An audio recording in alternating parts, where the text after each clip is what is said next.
This week on Myth, we're finally going to begin the long journey out of the cruel heart of winter. You'll discover that cactus leaves make mediocre meals, that corn can travel very fast, and that lightning can turn you into Gandalf the White. Then, in Gods and Monsters, a rabbit and a spider will square off.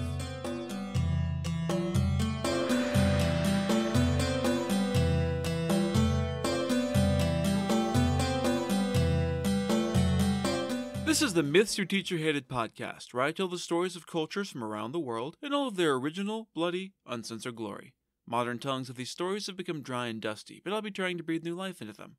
This is episode 82, Battle of the Seasons. As always, this episode is not safe for work.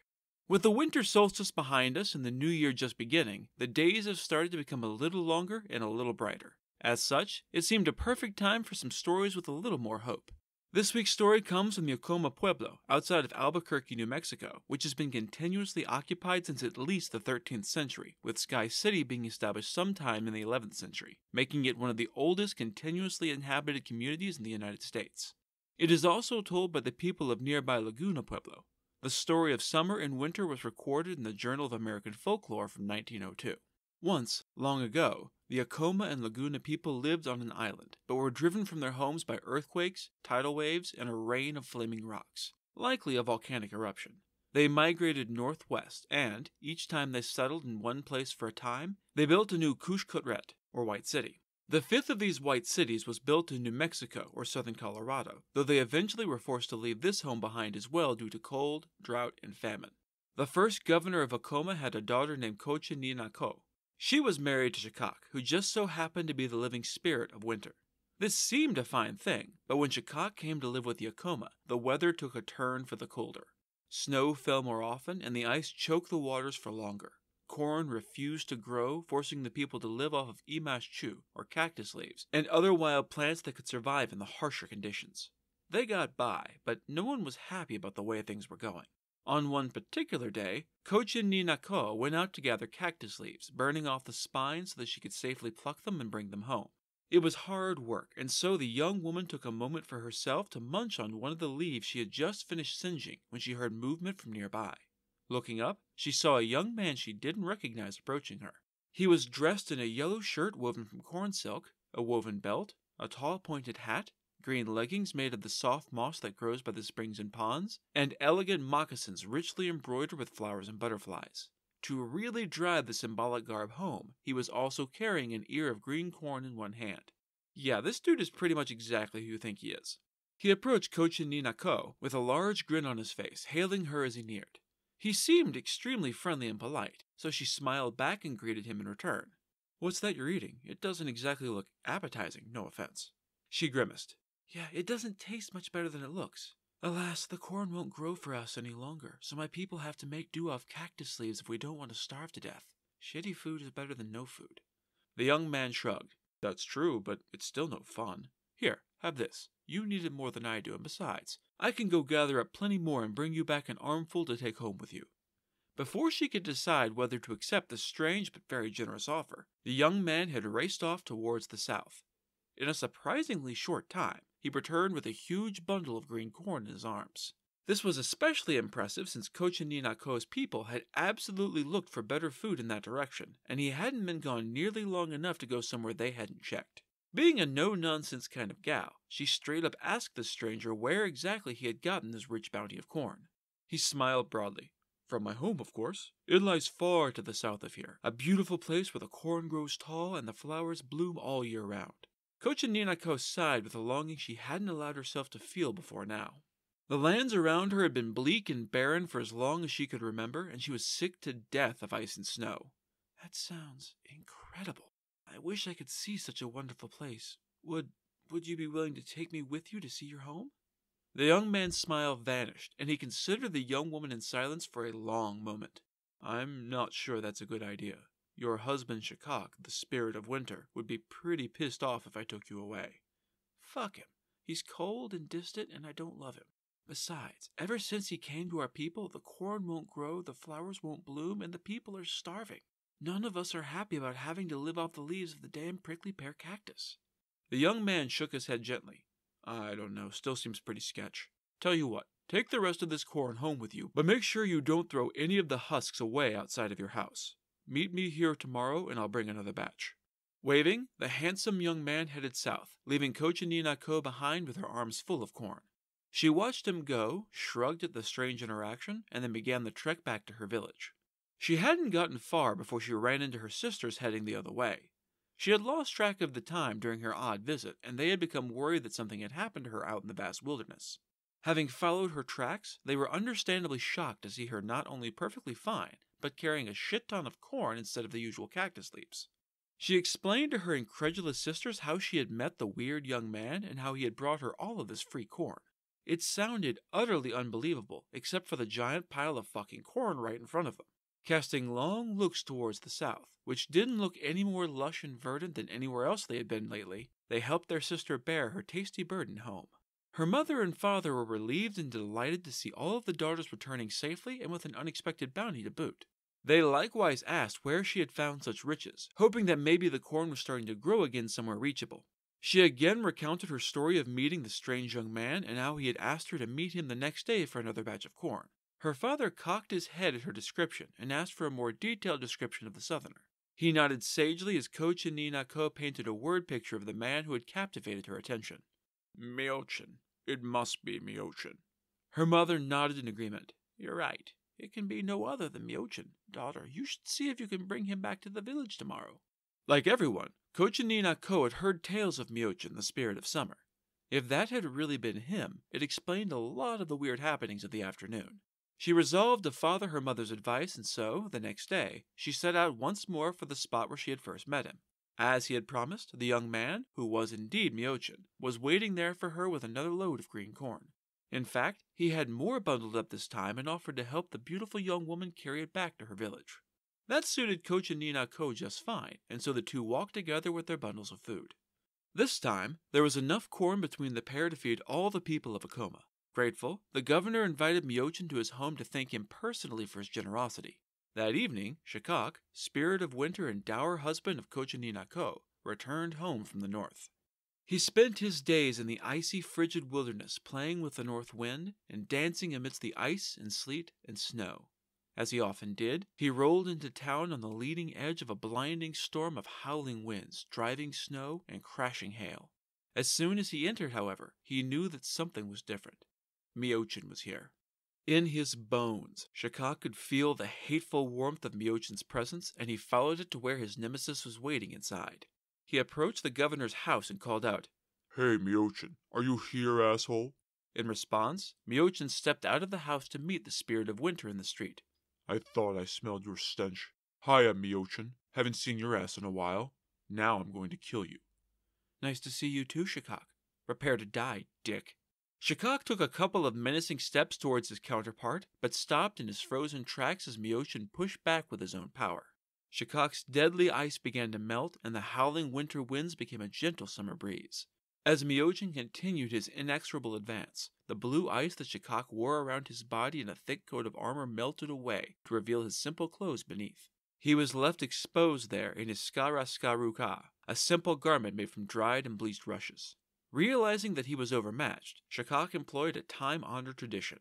He called a do-over. "This isn't really the right time or place for our ultimate showdown of ultimate destiny. Tell you what, I'll meet you here in 4 days to really slug it out. That way, we both have time to prepare properly and we can fight until one of us is dead. Whoever survives can have Kochi Nako. Deal?" Without actually waiting for a response, Shakak stormed out of town in a rage. Well, as much storm as he could manage after his summer smackdown. Which, still wasn't something to sneeze at. The bitter wind howled and shook the walls of the village, but the people were warm and snug inside and paid his impotent tantrum no mind. Miochin's presence was more than enough to keep the winter chill out.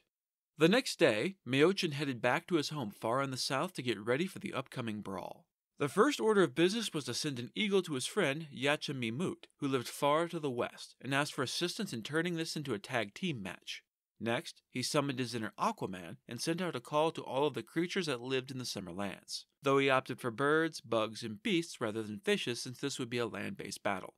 Piklike, the bat, answered the call and agreed to be Miochin's advance guard and his living shield. With his tough, leathery skin, I'm thinking this particular bat might have been more in the vein of Camazotz from episode 58 than your typical little sky doggo. He would be able to shield the spirit of summer from the worst of the sleet and hail that Shakak could hurl at him. On the third day, Yatcha heeded his buddy's eagle message and got to work in the south. Taking up the thin, flat stones that were his namesake, he kindled a roaring fire and placed the rocks within. Soon, thick clouds of black smoke rolled across the heavens, darkening the sky. Meanwhile, Shakak had headed to his own home base far to the north. He too sent out a call to all of the animals of the Winter Kingdom that could walk, slither, or crawl to come to his aid in the battle ahead. Shroak-Ah, the magpie, answered his summons and agreed to be his advance guard and living shield. When the sun rose on the fourth day, all could see the two seasonal spirits approaching the battlefield. To the north, Shakak's coming was heralded by ugly storm clouds that boiled out of the heart of winter, coating the land with a thick rime of frost. Snow and hail fell thick and heavy in his footsteps. In the south, Yatcha piled more and more wood onto his fire, sending great clouds of smoke and steam into the heavens. Miochin headed north in the shadow of these roiling clouds. Both were coming fast for Akoma, the agreed-upon site of their showdown. Both were led by their advance guards and were accompanied by an army of critters from their respective domains. They reached the town at the same time, but Miochin struck the first blow. Lightning flashed out of the southern clouds to strike the army of the north. Its heat singed the fur and feathers of all the creatures accompanying Shakak, leaving them forever after as white as the snows. This is why so many of the creatures that live in the far north have white fur, some entirely and some only accented with white. The two spirits came within sight of each other, and Shakak struck back. Drawing on the bitter cold of his winter home, he flung blasts of ice and snow at Miochin in a blinding blizzard. They raced towards the spirit of summer with all the hungry rage of the darkest winter night, but the boiling clouds raised up by Yatcha fires heated the air and melted the attack. Miochin walked calmly into the damp remnants of Shakak's best effort. The spirit of winter fell back, dazed by his failure and the unstoppable approach of summer. He tried to rally, but his strength had been spent in that one great blow, and he was forced to admit defeat. Reluctantly, he called for a truce. Miochin, with all the benevolence of life-giving summer, agreed to end the fighting without killing his opponent. Had their situations been reversed, I doubt Shakak would have been so forgiving, but then, that's why he was the spirit of winter. The winds fell quiet, and the rain and the snow stopped falling from the north and the south. They came together at the walls of Akoma to cement their terms. I am defeated. I hate to admit it, but you have bested me, Miochin. Kochanina-ko is yours, as agreed. Having grown quite tired of her frigid husband, Kochanina-ko was more than happy to agree to these terms. The three of them worked out an arrangement, deciding that it would be best if Miochin ruled for one half of the year, and then Shakak ruled for the other half. That way, neither would need to interfere with the other, and both could coexist more or less peacefully without starving out all of the people of the land. Ever since that day, one half of the year has been warm, and the other half has been cold. And so, now that we can all start to look forward to the return of Miochin and the longer, more pleasant days ahead, at least those of us in the Northern Hemisphere, it's time for Gods and Monsters. This is a segment where I get into a little more detail about the personalities and history of one of the gods or monsters in this week's pantheon that was not discussed in the main story. This week's hero is Rabbit Boy, aka Bloodclot Man. The version of the story I'm using was originally told by Jenny Leadingcloud in 1967 and recorded and transcribed by Richard Erdos. Back in the days before Columbus showed up and fucked it all up, and yes, that's actually how this tale starts, people were much closer to the animals than they are now. In fact, many people could speak the languages of the animals and often chatted with the birds and gossiped with the butterflies, who are shameless gossips, as everyone knows. Many animals could transform themselves into people, and the people could turn themselves into animals. It was all a lot more fluid and free-flowing and awesome.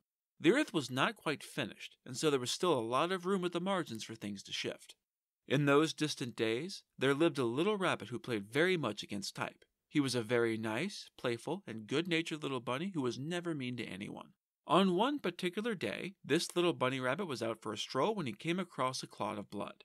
Yes, even for this mystical time, that was pretty fucking weird. No one knows where this clot of blood came from, because you don't typically find a random blob of blood just hanging out. And yes, I mean blob because it was emphatically not a pool of blood. This was more like a bladder full of red liquid, squishy but more or less solid. The little rabbit didn't know what to make of this strange thing, so he did what you might expect a playful creature to do. He kicked it like a rubber ball. To be fair, it was very ball-like. The White River Sioux, from whom this story comes, believe in Tuskuskanskan, or the mysterious power of motion, which other sources describe as a trickster wind spirit, and both interpretations make sense. Takuskan tends to animate things and make them come alive in a very real sense. This spirit or power, whichever you prefer, began to work through the little rabbit, with the happy-go-lucky creature being none the wiser. As the bunny kicked this little blob of blood, it began to take a more definite shape until it began to look like a disembodied belly. As he kicked it around more, the little clot grew tiny arms and tiny little hands. A little more kicking, and suddenly it had eyes and a beating heart. Thus, the blood clot had become a living little boy.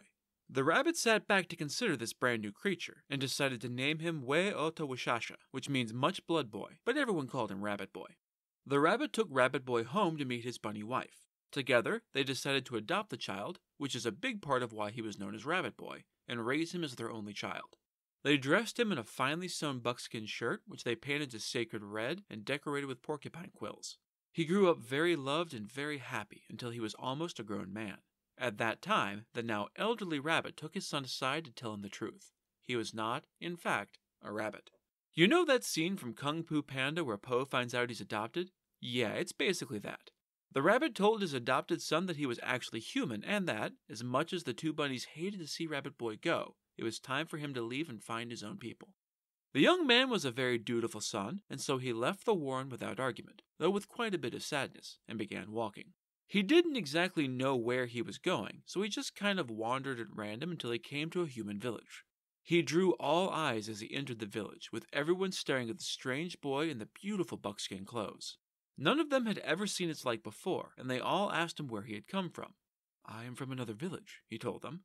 This was obviously a lie because, in all the world, there was no other village. The world was still young, and so the still small population of humanity all lived in this one place. Still, Rabbit Boy was obviously a human man, and a very kind one at that, so the village quickly accepted him as one of their own. It wasn't long before a beautiful girl fell in love with the handsome man. He was pretty and dressed well, sure, but more importantly, he had a good heart and a kind disposition.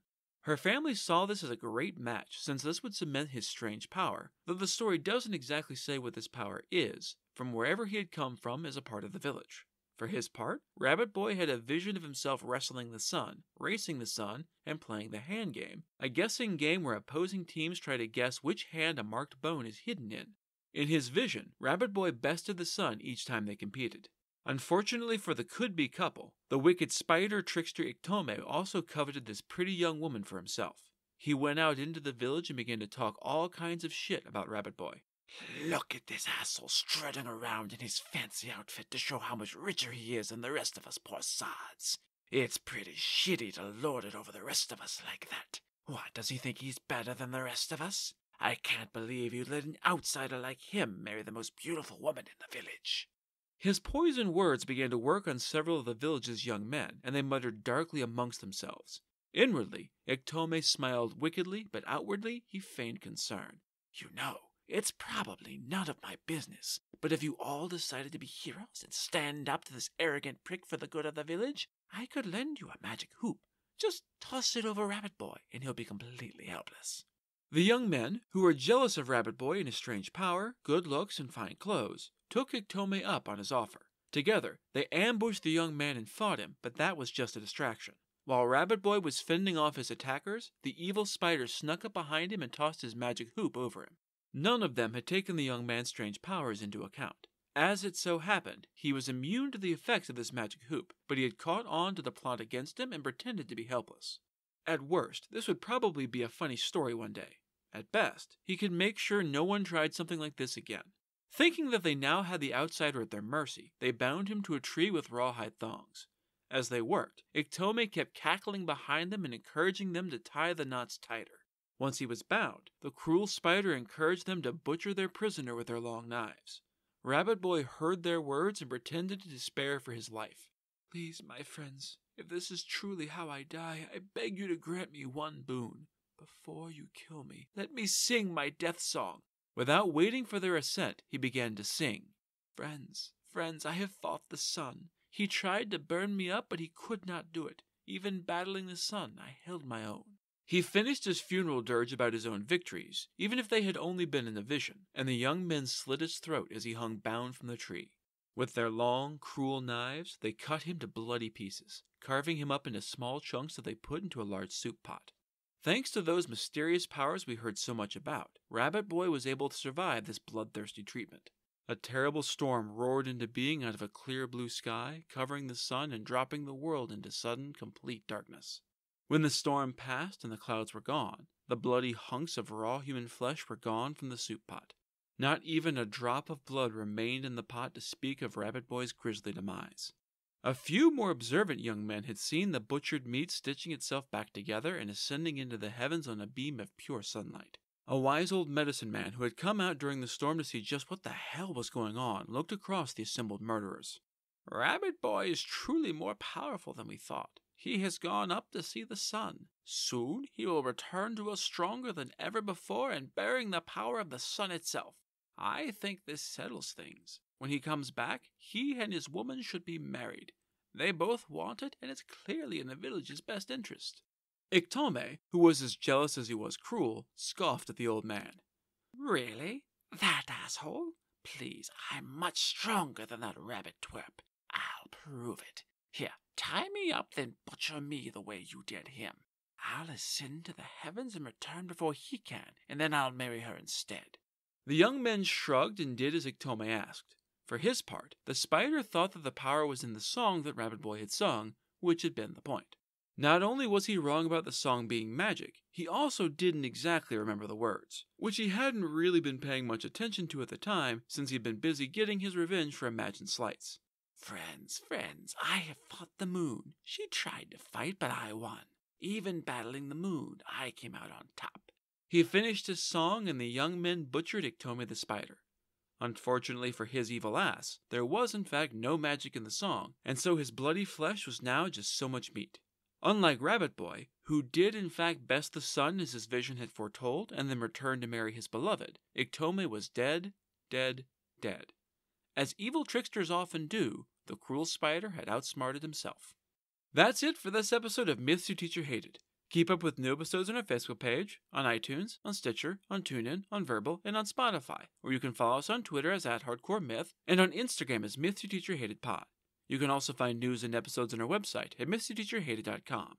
If you have any questions, any gods or monsters you'd want to learn about, or any ideas for future stories that you'd like to hear, feel free to drop me a line. I'm trying to pull as much material from as many different cultures as possible, but there are all sorts of stories I've never heard, so suggestions are appreciated. The theme music is by Tiny Cheese Puff. Next time, we're leaving the ice and snow behind for somewhere a little warmer. You'll see why you should never trust a tortoise, why you should beware of secret societies, and why you should never go to a suspiciously free feast. Then, in Gods and Monsters, you'll learn how tortoise fucked over elephant for eating too much. That's all for now. Thanks for listening.